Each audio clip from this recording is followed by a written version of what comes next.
Okay, this video is going to draw the comparison between sites like RipOffReport.com and its founder, Ed Magedson, and the organized crime families, like the Gambinos, for instance. Okay?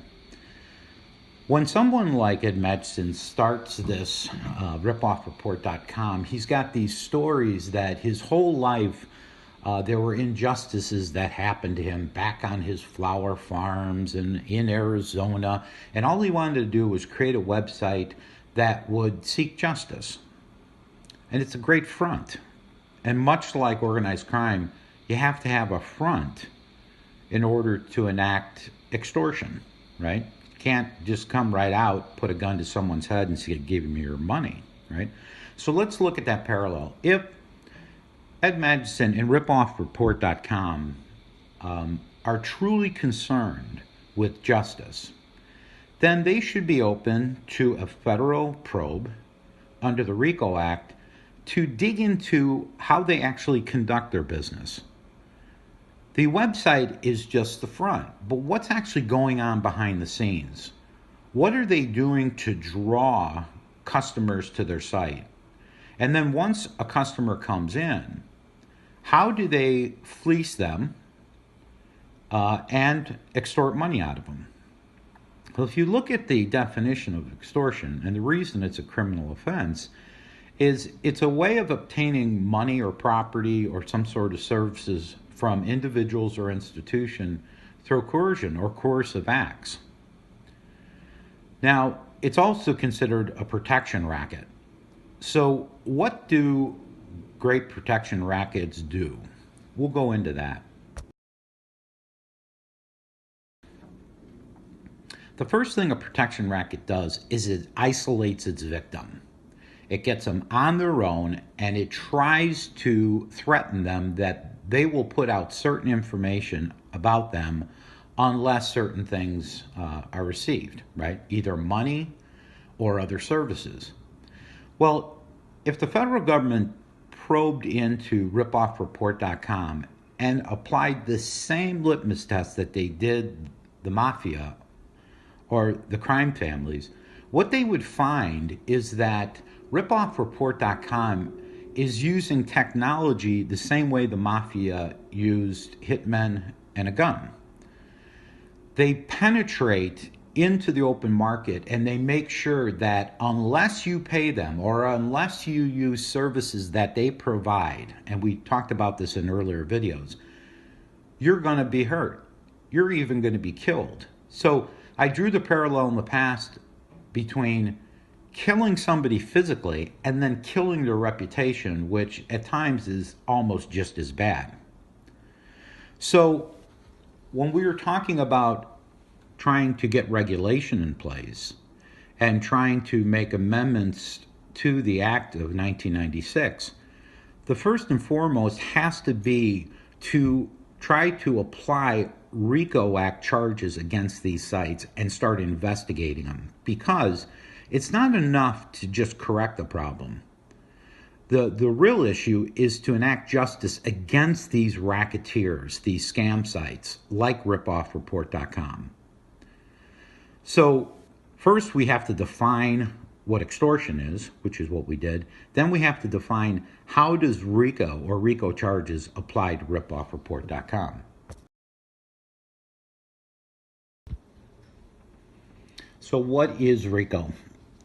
RICO stands for the Racketeer Influence and Corrupt Organizations Act. It was created in 1970, and the reason it was created and became a federal law is that it provides for criminal penalties and a civil cause of action for acts performed as part of ongoing criminal organization.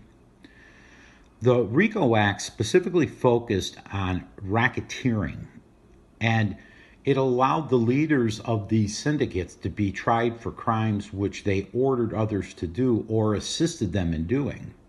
So this act's whole intention was trying to close this perceived loophole that allowed a person to instruct someone else to do things, for example, extortion, much like RipOff Report, to be exempt from the trial because they did not actually commit the crime personally. When you start dealing with technology and you can start moving data around various servers, you don't actually have to have your hands involved in it. And you can actually do things that are perceived to be good, okay, such as if you go out to YouTube, you'll see a RipOff Report channel services where you'll see 500 to 600 subscribers. That's really interesting. Who in the world would want to subscribe to this site? What are they subscribing for? So could the racketeering be these fake channels that are being set up by the very organization that's perpetrating these crimes, and they're using their technology to make sure these channels rank high in the Google count, in the YouTube count? Why? Because now they get more exposure to what? Their front. Their front is their extortion ring.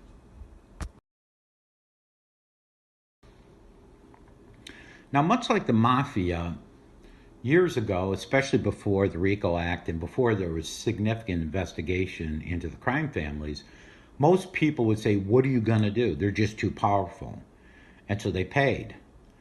Or they would use someone to help them get out of the situation. But nobody really addressed a way to end this. Nobody said, we've got to stop this until the 1970s.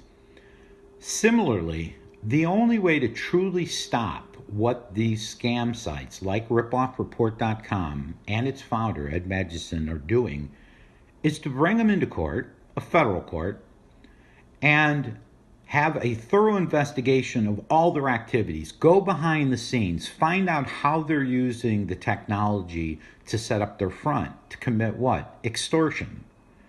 If they get the clean bill of health from the federal government through the same type of tactics that was used by the federal government to investigate the crime families, okay, then it's a moot point. But what is really interesting is no attorney general, no Department of Justice agent, no FBI are doing anything to bring these organizations into court. Once again, I had said it's like the wild, wild west, and that's what's happening. Same like the crime families during Prohibition. It was wide open. There were some fake busts, but nobody actually really went after them. So once again, and I'm looping back to our conferences, we've got to have conferences that are going to address both the regulation of the 1996 Act and the amendment of that act and federal investigations into these sites and their founders to see if justice can be brought.